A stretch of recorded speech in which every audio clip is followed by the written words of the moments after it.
여러분, 오늘 영상을 시작하기 전에 딱 한 가지만 여쭤볼게요. 지금 여러분 통장에 2억 원이 있다고 생각해 보세요.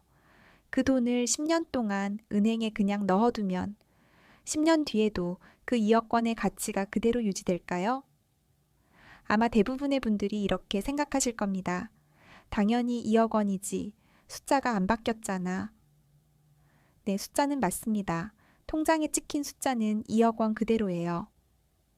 그런데 그 2억 원으로 살 수 있는 것들의 양이 절반으로 줄어든다면 어떨까요? 마트에서 살 수 있는 물건이 절반이 되고 병원 진료를 받을 수 있는 횟수가 줄어들고 외식 한번 하려면 예전보다 훨씬 많은 돈이 드는 상황이 온다면요? 이게 바로 제가 오늘 여러분께 반드시 드려야 할 이야기입니다. 저는 실제로 이런 분을 알고 있습니다. 서울의 한 중소기업에서 30년을 근무하신 분이에요. 매일 아침 일찍 출근하시고 야근도 마다하지 않으셨고 정말 성실하게 사셨어요. 그 30년의 세월을 마치고 퇴직하시면서 퇴직금과 그동안 모은 저축을 합쳐서 딱 2억 원을 손에 쥐셨습니다. 그 돈을 은행 정기예금에 넣으셨어요. 이자도 받고 원금도 안전하게 지킬 수 있다고 생각하셨거든요. 그런데 10년이 지났습니다. 통장에는 이자까지 붙어서 숫자는 오히려 조금 늘었죠. 그런데 이상한 일이 생겼습니다. 마트에 가면 장바구니에 담는 물건이 예전 절반도 안 됐어요. 외식 한번 하려면 예전보다 훨씬 많은 돈이 나갔습니다. 아파서 병원에 가면 진료비도 많이 올랐고요. 손자 손녀 용돈 주려고 해도 예전처럼 여유 있게 못 드리겠더라는 거예요. 그분이 말씀하셨어요. 통장에 돈은 있는데 왜 이렇게 사는 게 빠듯하지? 내가 뭔가 잘못하고 있는 건가? 그분이 잘못하신 게 아닙니다. 그게 바로 인플레이션의 공포예요. 숫자는 그대로인데 실제 삶이 가난해지는 것.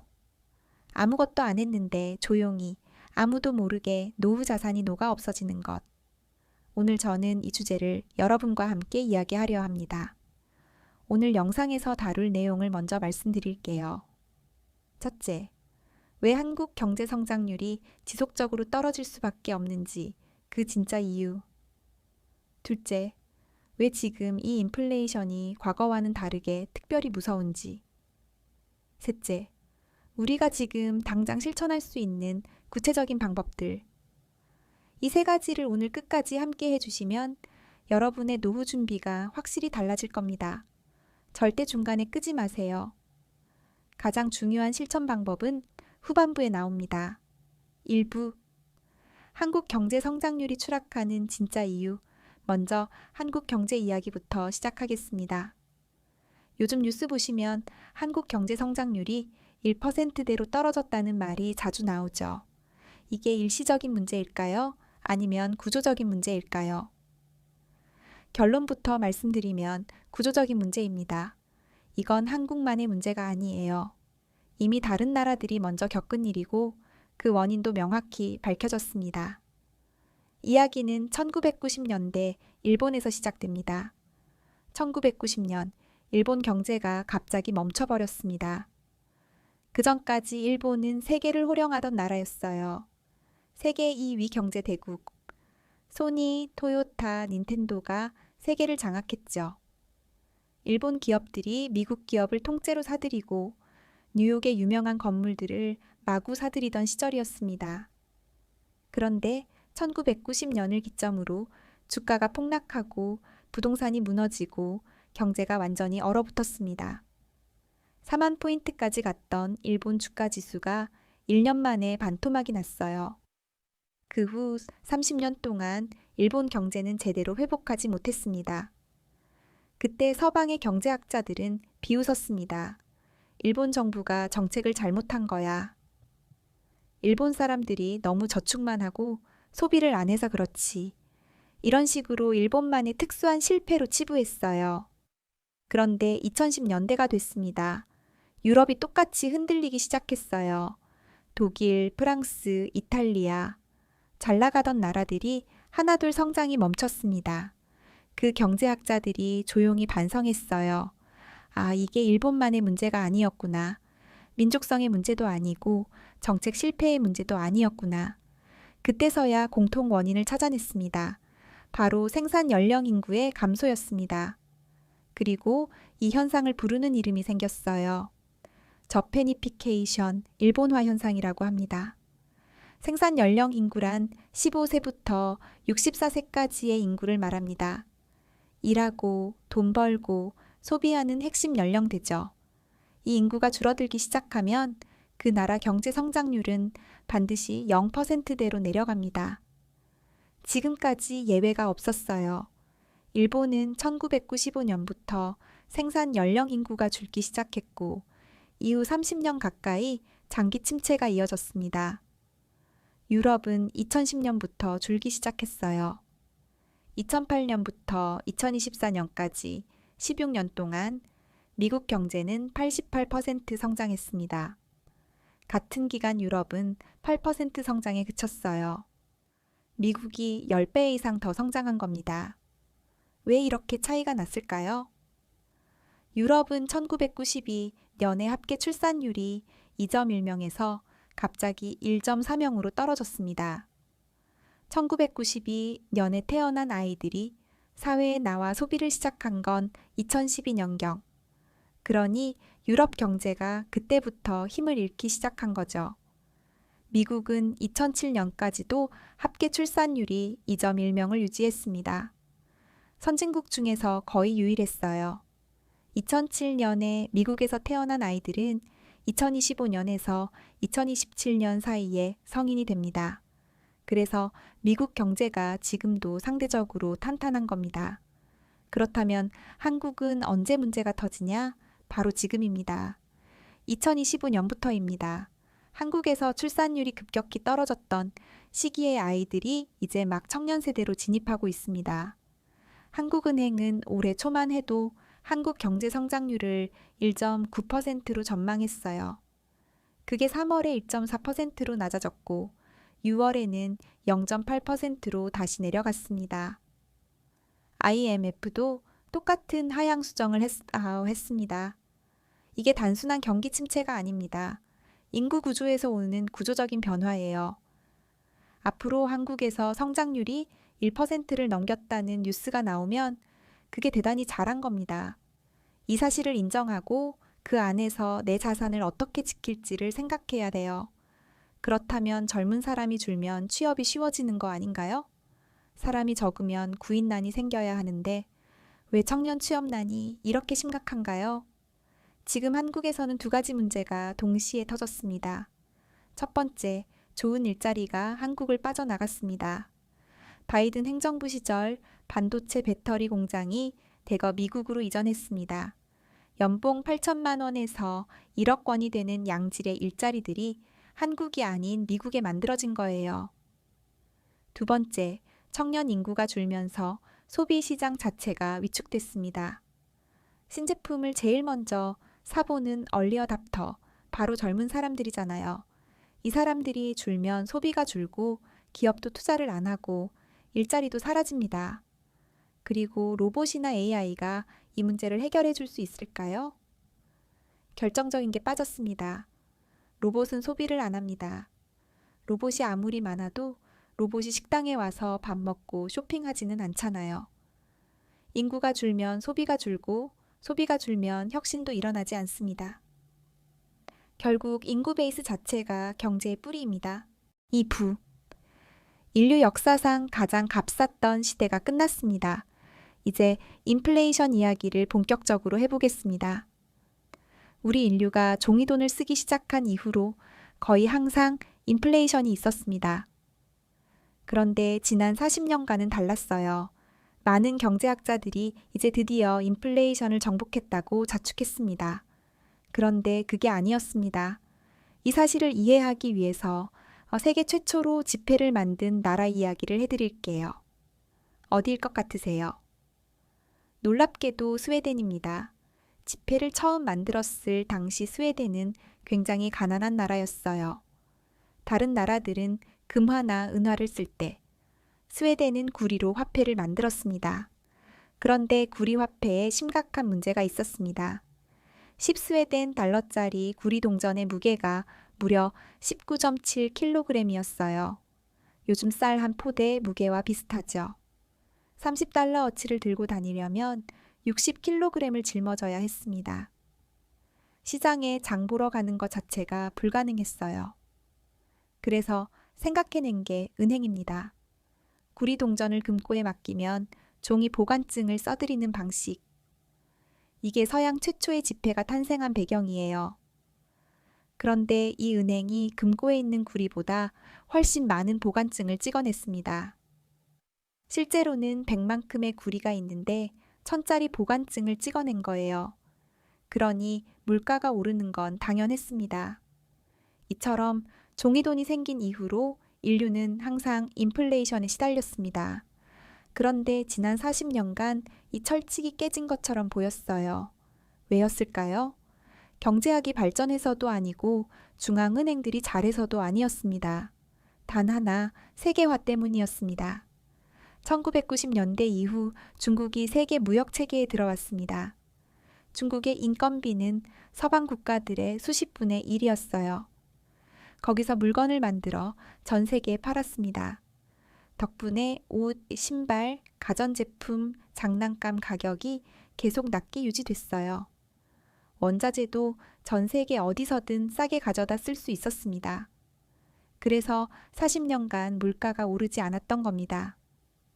우리가 그동안 누렸던 이 시대는 인류 역사에서 예외적으로 좋았던 시절이었어요. 그리고 그 시절이 이제 끝나가고 있습니다.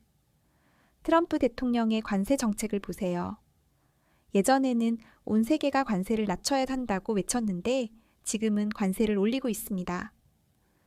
세계화가 끝났다는 가장 명확한 증거입니다. 베트남 노동자의 인건비는 미국의 17분의 1입니다. 그런데 트럼프 행정부가 관세 100%를 이야기합니다. 관세가 100%가 되면 인건비 17배 차이가 의미 없어져요. 물건 값이 오를 수밖에 없겠죠. 여기에 이상기후 문제까지 더해졌습니다. 전 세계 식량 생산이 불안정해지면서 기본 식품 가격도 올라가고 있어요. 원자재를 정치적 무기로 사용하는 나라들도 생겼고요. 결론은 이겁니다. 앞으로는 물가 상승이 기본값이 됩니다. 우리 자녀 세대는 우리가 누렸던 저렴한 물가를 경험하기 어려울 겁니다. 여기에 한국만의 추가 위험이 있습니다. 바로 원화 가치 하락이에요. 몇 년 전만 해도 달러당 원화가 1,000원이었습니다. 지금은 1,300원이 당연한 수준이 됐고 1,400원 이야기까지 나옵니다. 우리가 원화를 많이 찍어냈기 때문입니다.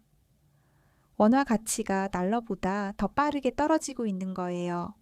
은퇴할 때 2억 원을 손에 쥐셨는데 앞으로 물가가 4배 오른다면 어떻게 될까요? 통장에 2억 원이 있어도 실제로 살 수 있는 것들의 가치는 5천만 원밖에 안 됩니다. 나머지 1억 5천만 원은 물가에 먹혀버린 거예요. 아무것도 안 했는데 30년 모은 돈의 4분의 3이 사라지는 겁니다. 일본도 고령화를 겪었지만 일본은 오히려 물가가 떨어지는 문제였습니다. 그러니 일본 노인들의 저축 가치는 유지됐어요. 그런데 한국은 거기에 원화 가치 하락까지 겹칩니다. 한국 어르신들의 노후가 일본보다 더 위협받을 가능성이 높다는 겁니다. 지금 미국과 사우디아라비아 사이에 조용한 전쟁이 벌어지고 있습니다. 이게 인플레이션과 직결되는 이야기입니다. 트럼프 대통령은 유가를 낮춰서 물가를 잡으려 합니다. 사우디 빈살만 왕세자가 유가를 낮추고 있는데 실은 다른 계산을 하고 있어요. 사우디의 원유 생산 원가는 한 배럴에 9달러입니다. 그런데 사우디가 국가 재정을 균형 맞추려면 배럴당 95달러가 필요합니다. 사우디는 국민에게 유학비용, 전기세, 주거 지원까지 제공하는 복지국가거든요. 미국 셰일오일의 생산 원가는 배럴당 약 70달러예요. 사우디가 유가를 65달러로 유지하면 미국 셰일오일 기업들이 손해를 보다 망합니다. 사우디는 단기적으로 재정 적자를 보더라도 경쟁자를 시장에서 몰아내려는 겁니다. 결국 미국 셰일오일 기업들이 망하는 순간 사우디가 유가를 다시 올립니다. 에너지 가격이 오르면 모든 물가가 따라 올라가죠. 인플레이션이 재발하는 겁니다. 언제 그 순간이 올지는 모릅니다. 하지만 재발할 가능성은 매우 높습니다. 여기서 잠깐 아르헨티나 이야기를 해드릴게요. 인플레이션이 얼마나 무서운지를 가장 극적으로 보여주는 사례입니다. 아르헨티나는 한때 남미에서 가장 잘 살던 나라였습니다. 20세기 초만 해도 1인당 소득이 미국과 비슷했어요. 그런데 지금은 어떻습니까? 인플레이션율이 한때 140%를 넘었습니다. 그러면 어떤 일이 벌어지냐 하면 월급 들어온 날 당일에 다 써버립니다. 왜냐하면 내일이면 물가가 올라서 같은 돈으로 살 수 있는 게 더 줄어들거든요. 은행 금리가 105%인데도 아무도 저축을 안 해요. 따라와 말아요. 금리가 105%인데 인플레이션이 140%니까 저축할수록 손해인 거죠. 그 나라에서 가장 현명한 행동이 빨리 써버리는 것입니다. 이게 극단적인 사례이긴 하지만 왜 인플레이션 방어가 중요한지를 아주 잘 보여줍니다. 우리나라가 그렇게까지 되지는 않겠지만 방향은 같습니다.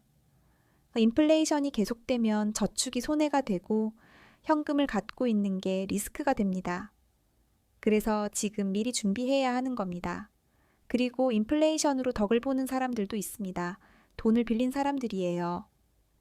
예를 들어 지금 1억 원을 빌렸는데 물가가 2배 오르면 그 1억 원의 실질 가치는 5천만 원이 됩니다.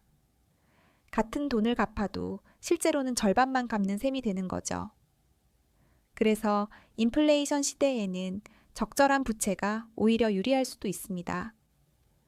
다만 변동금리 대출이라면 금리가 오르는 위험도 있으니 조심하셔야 해요. 또 인플레이션에 대비한 포트폴리오를 미리 만들어 놓은 분들도 덕을 봅니다. 그래서 오늘 말씀드리는 전략들이 중요한 겁니다. 3부 인플레이션 시대의 생존 전략. 자, 이제 가장 중요한 이야기를 할 시간입니다. 무섭다는 이야기만 듣고 끝나면 의미가 없죠. 지금부터는 우리가 실제로 할 수 있는 것들을 말씀드리겠습니다. 인플레이션 해지, 즉 방어막을 반드시 갖춰야 합니다. 물가가 올라도 내 자산 가치가 같이 올라서 방어가 되는 구조를 만드는 거예요. 첫 번째 전략, 달러 자산을 일부 갖고 계세요. 원화는 달러보다 더 빠르게 가치가 떨어지고 있습니다. 이 현상은 앞으로도 최소 3년에서 길게는 7년 이상 계속될 가능성이 있어요. 미국 1년짜리 국채금리는 4%입니다. 한국 1년짜리 국채금리는 2.1%예요. 2배 차이입니다. 그러면 돈이 당연히 이자를 더 많이 주는 미국으로 흘러가고 원화 가치는 낮아집니다. 이 금리 차이가 왜 생겼냐 하면 한국 베이비붐 세대가 아직 은퇴하지 않았기 때문이에요. 한국 베이비붐 세대는 1954년생부터 1974년생입니다. 6.25 전쟁이 끝나고 태어나신 분들이죠. 지금 가장 어린 분이 51살. 아직 현역이에요. 이분들이 저축을 하고 있으니까 한국 금융시장에 돈이 계속 들어오고 금리를 낮게 유지할 수 있는 겁니다. 반면 미국 베이비붐 세대는 1946년생부터 1964년생까지인데 이미 대부분 은퇴했어요. 저축하던 돈을 꺼내 써야 하니까 미국은 고금리가 필요한 상황이죠. 이 구조적 차이가 앞으로도 몇 년간 이어질 겁니다. 달러 자산을 갖고 계시면 이 기간 동안 원화 가치 하락에서 스스로를 지킬 수 있습니다. 어떻게 달러 자산을 갖냐 하면 아주 간단합니다. 은행에 가셔서 달러 예금 계좌를 여시면 됩니다. 창구에서 달러 예금 계좌 만들고 싶다고 하시면 바로 만들어 드려요. 증권사를 이용하시는 분들은 달러 MMF에 가입하시는 것도 좋습니다. 달러 MMF는 현재 4% 내외의 수익률을 보여주고 있어요. 원화 예금 금리의 거의 2배이고 원화 가치 하락 방어 효과까지 있습니다.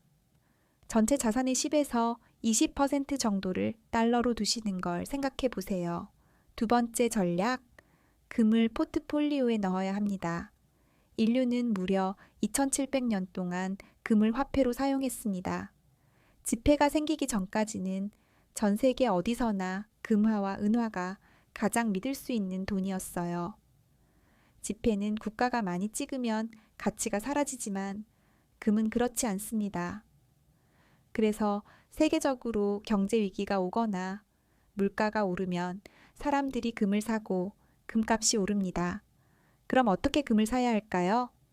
금은방에서 사면 부가가치세 10%에 금은방 마진 5%, 합쳐서 15%를 더 내야 합니다. 100만 원을 내도 실제로는 85만 원짜리 금을 사는 거예요. 가장 좋은 방법이 KRX 금시장입니다. 한국거래소에서 운영하는 공식 금거래 시장이에요. 주식처럼 증권 계좌로 거래할 수 있습니다. 부가가치세가 없습니다. 양도소득세도 없어요. 거래 수수료만 약간 있을 뿐입니다. 정부가 이 시장을 키우려고 세제 혜택을 준 거예요.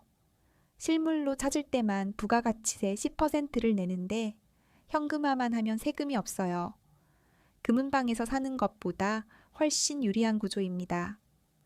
증권사 앱에서 KRX 금시장 또는 금현물을 검색하시면 바로 거래 가능합니다. 미래에셋, 키움, 삼성증권 같은 데서 다 거래돼요.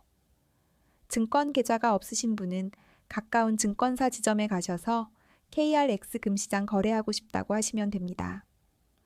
금 투자는 전체 자산의 10에서 15% 정도가 적당합니다. 장기적으로 보유하는 자산으로 생각하세요.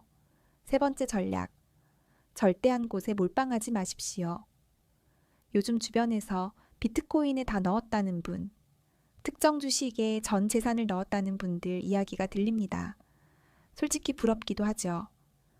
그런데 저는 그분들이 걱정됩니다. 비트코인이 80% 빠지는 건 역사에서 여러 번 있었습니다. 주가가 50% 빠지는 것도 마찬가지예요. 전 재산을 한 곳에 넣었다가 반토막이 나면 원금을 회복하려면 그 자산이 2배가 돼야 합니다. 나이가 드실수록 그 회복을 기다릴 시간이 없어요. 그런데 잘 분산된 포트폴리오는 다릅니다. 주가가 30% 빠질 때 금은 오르는 경향이 있습니다. 원화가 떨어질 때 달러 자산은 올라가요. 서로 반대로 움직이는 자산들이 균형을 잡아주는 거예요. 건강한 생태계는 종의 다양성에서 나옵니다. 투자도 마찬가지예요. 자산의 다양성이 내 노후를 지키는 겁니다. 대략적인 비중을 말씀드리면 국내외 주식이나 ETF의 40에서 50%, 달러 자산의 10에서 20%, 금의 10에서 15%, 나머지는 예금이나 채권으로 채우는 거예요. 각자 상황에 따라 다르겠지만 중요한 건 한 곳에 전부를 넣지 않는다는 원칙입니다.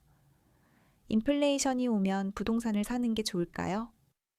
인플레이션이 오면 실물 자산이 최고다. 이런 말 많이 들으셨죠? 이 말은 반만 맞습니다. 인플레이션이 약하게 2% 안팎으로 오면 중앙은행이 돈을 계속 풀 수 있어서 부동산에 좋습니다. 그런데 인플레이션이 강하게 3%를 넘어서면 중앙은행이 금리를 올려 돈줄을 죄어요. 금리가 오르면 대출 이자가 오르고 부동산 가격이 오히려 떨어질 수 있습니다. 게다가 한국의 GDP 대비 가계부채 비율이 전 세계 최상위권입니다.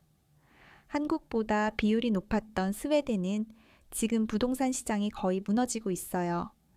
지금 새로 큰 대출을 일으켜 부동산에 투자하는 것은 매우 신중하게 생각하셔야 합니다.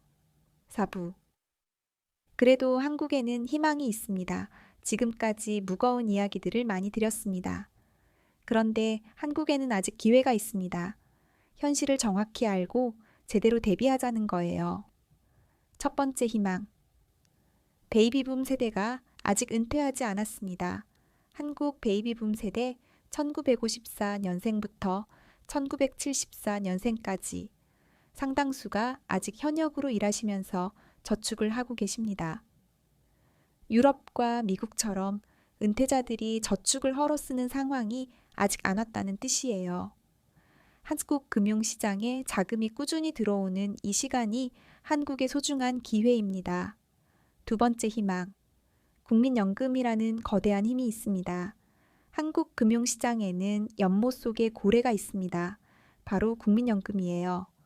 전 세계 3대 연기금 중 하나입니다.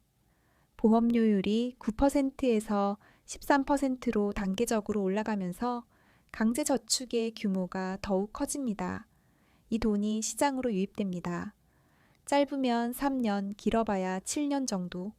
이 기간 동안 한국 금융시장에는 자금이 상대적으로 풍부한 상황이 이어질 수 있어요. 이 돈이 새로운 기술, 새로운 스타트업에 투자되면 한국 경제가 다시 뛸 수 있습니다. 이 마지막 기회를 잘 활용해야 합니다. 세 번째 희망, 한국인의 저력입니다.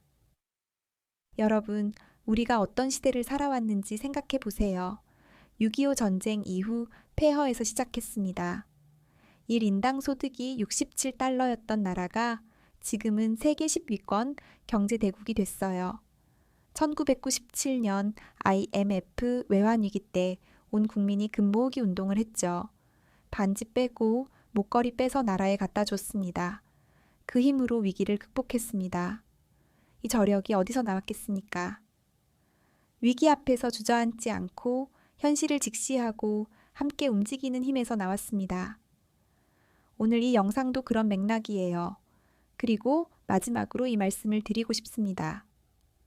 능력도 다양하게 갖춰야 합니다. 예전엔 한 우물만 파라는 말이 진리였습니다. 30년을 한 분야에서 일하면 전문가가 되던 시대였죠.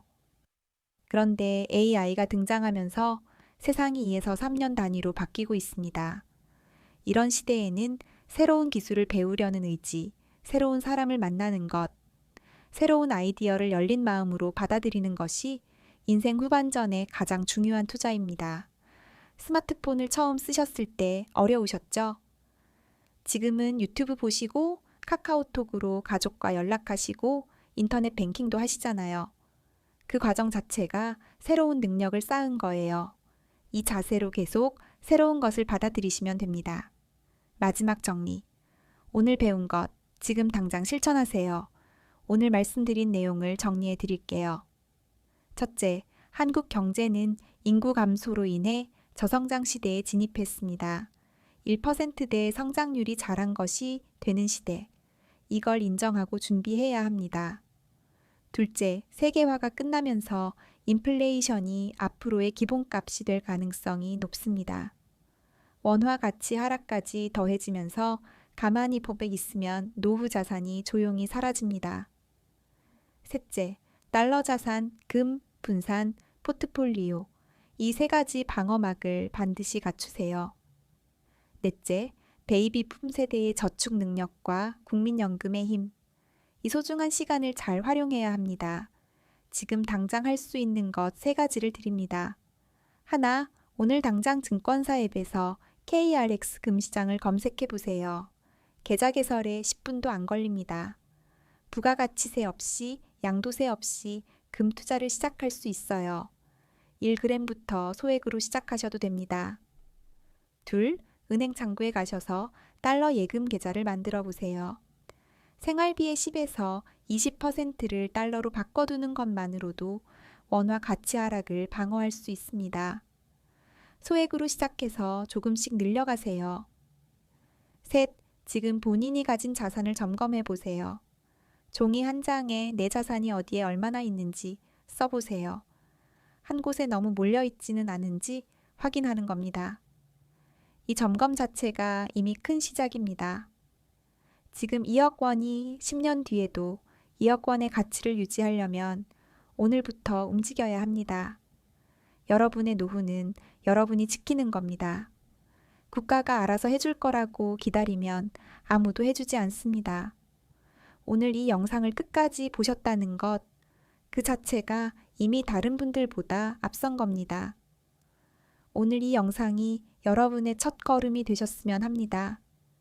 이 영상이 도움이 되셨다면 좋아요와 구독 꼭 부탁드립니다. 은퇴를 앞두신 분, 부모님이 계신 분들께도 꼭 공유해 주세요. 여러분의 한 번의 공유가 소중한 분의 노후를 지키는 데 도움이 됩니다. 감사합니다. 다음 영상에서 뵙겠습니다. 마지막 정리. 오늘 배운 것 지금 당장 실천하세요. 오늘 말씀드린 내용을 정리해 드릴게요. 첫째, 한국 경제는 인구 감소로 인해 저성장 시대에 진입했습니다. 1%대 성장률이 잘한 것이 되는 시대. 이걸 인정하고 준비해야 합니다. 둘째, 세계화가 끝나면서 인플레이션이 앞으로의 기본값이 될 가능성이 높습니다. 원화 가치 하락까지 더해지면서 가만히 있으면 노후 자산이 조용히 사라집니다. 셋째, 달러 자산, 금, 분산, 포트폴리오. 이 세 가지 방어막을 반드시 갖추세요. 넷째, 베이비붐 세대의 저축 능력과 국민연금의 힘. 이 소중한 시간을 잘 활용해야 합니다. 지금 당장 할 수 있는 것 세 가지를 드립니다. 하나, 오늘 당장 증권사 앱에서 KRX 금시장을 검색해 보세요. 계좌 개설에 10분도 안 걸립니다. 부가가치세 없이, 양도세 없이 금 투자를 시작할 수 있어요. 1g부터 소액으로 시작하셔도 됩니다. 둘, 은행 창구에 가셔서 달러 예금 계좌를 만들어 보세요. 생활비의 10에서 20%를 달러로 바꿔두는 것만으로도 원화 가치 하락을 방어할 수 있습니다. 소액으로 시작해서 조금씩 늘려가세요. 셋, 지금 본인이 가진 자산을 점검해 보세요. 종이 한 장에 내 자산이 어디에 얼마나 있는지 써보세요. 한 곳에 너무 몰려있지는 않은지 확인하는 겁니다. 이 점검 자체가 이미 큰 시작입니다. 지금 2억 원이 10년 뒤에도 2억 원의 가치를 유지하려면 오늘부터 움직여야 합니다. 여러분의 노후는 여러분이 지키는 겁니다. 국가가 알아서 해줄 거라고 기다리면 아무도 해주지 않습니다. 오늘 이 영상을 끝까지 보셨다는 것, 그 자체가 이미 다른 분들보다 앞선 겁니다. 오늘 이 영상이 여러분의 첫걸음이 되셨으면 합니다. 이 영상이 도움이 되셨다면 좋아요와 구독 꼭 부탁드립니다. 은퇴를 앞두신 분, 부모님이 계신 분들께도 꼭 공유해 주세요. 여러분의 한 번의 공유가 소중한 분의 노후를 지키는 데 도움이 됩니다. 감사합니다. 다음 영상에서 뵙겠습니다.